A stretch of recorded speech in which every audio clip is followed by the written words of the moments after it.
పెళ్లి ఫిక్స్ అయిందా? తెలుగు మ్యాట్రిమోనీకి థ్యాంక్స్ చెప్పాలి. పెళ్ళంటేనే తెలుగు మ్యాట్రిమోనీనే. 26 సంవత్సరాల నమ్మకం, లక్షలాది సంతోషకరమైన వివాహాలు. తెలుగు మ్యాట్రిమోనీని డౌన్లోడ్ చేయండి.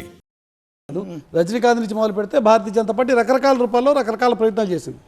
విజయ్ కూడా భారతీయ జనతా పార్టీ పెట్టే ఆయన ఇన్ఫ్లుయెన్స్తోనే వచ్చాడు అనేటువంటి ఒక ప్రచారం కూడా కొంత బలంగా జరిగింది. అయినప్పటికీ కాదు అని ఇండిపెండెంట్గా నిలబడ్డాడు. ఎవరి వైపు మొగ్గు చూపలేదు. కాంగ్రెస్కి ఎంత దూరమో బీజేపీకి అంతే దూరం అన్నాడు. డిఎంకేకి ఎంత దూరమో ఏఐడిఎంకేకి ఎంత దూరం అన్నాడు. జనం ఈరోజు 107తో ఆయన అక్కడ నిలబెట్టారు. సరే 118కి వెళ్తాడా లేదా?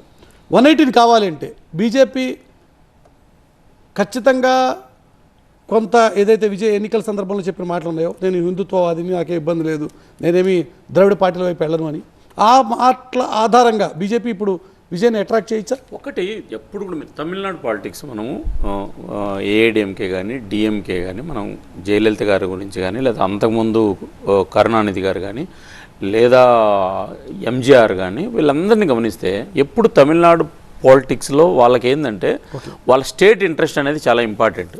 వాళ్ళు పెద్ద దేశం గురించి వాళ్ళు పెద్దగా ఆలోచించారు. అందుకే మెజారిటీ పథకాలు కానీ మెజారిటీ స్కీమ్స్ కానీ ఎప్పుడు మీరు గమనించండి, తమిళనాడుకు వాళ్ళు ఫస్ట్ ప్రయారిటీ ఇస్తారు.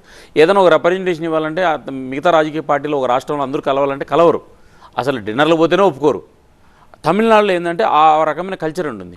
అయితే ఇప్పుడు తమిళనాడు రాజకీయాల్లో ఈయన కొత్తగా రాజకీయాల్లోకి వచ్చాడు, ఇంకా అనుభవం కావాలి.